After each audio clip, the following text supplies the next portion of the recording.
Hello to my fellow business leaders. Over the past several years, I've been honored to serve as the Secretary of the Department of Homeland Security. As the Secretary of DHS, I was tasked with not only keeping our country safe, but helping the U.S. become better prepared to respond to and recover from the potential man-made and natural disasters that threaten the security of our communities almost every day. Although I've rejoined the private sector, I remain passionate in continuing my work to better prepare our nation for any threats that may occur. From the time I served as Chief of the Criminal Division of the Department of Justice to my appointment as Secretary, I have worked diligently to help prevent attacks and to better prepare our nation to meet security challenges. For that reason, I want to take a moment to invite you to an extraordinary event during National Preparedness Month.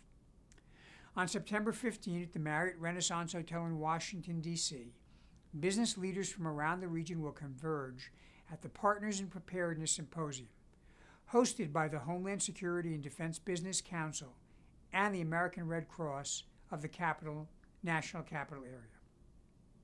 Business leaders like you will work with your peers to walk through a scenario that will explore a potential resurgence of the swine flu this fall, coupled with a cyber attack that renders traditional teleworking plans useless.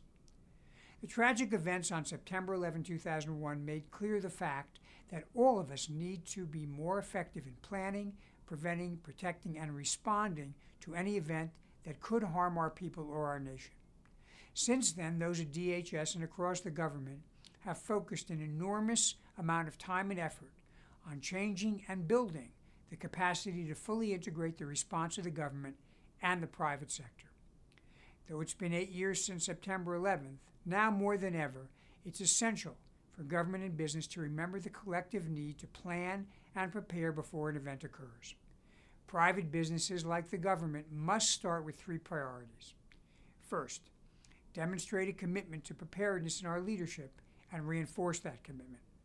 Second, establish an effective risk management process that clearly defines threats, vulnerabilities, and their impact on business.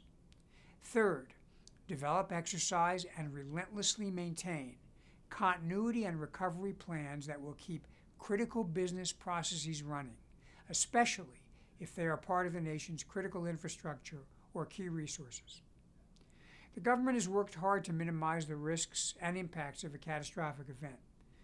I remain committed to continuing these efforts in the private sector, working with our business leaders.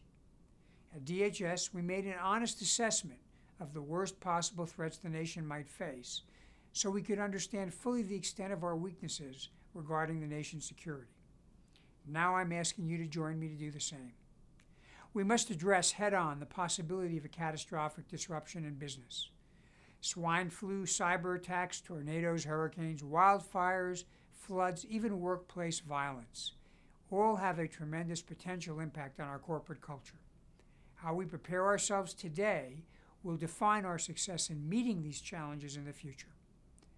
I urge you to join me on September 15 to prepare for the foreseeable and for the unforeseeable threats we face in the 21st century. Making the survival of your company a priority for one morning will change the way you look at preparedness forever. Thank you for your time. Register today and join me on this important mission.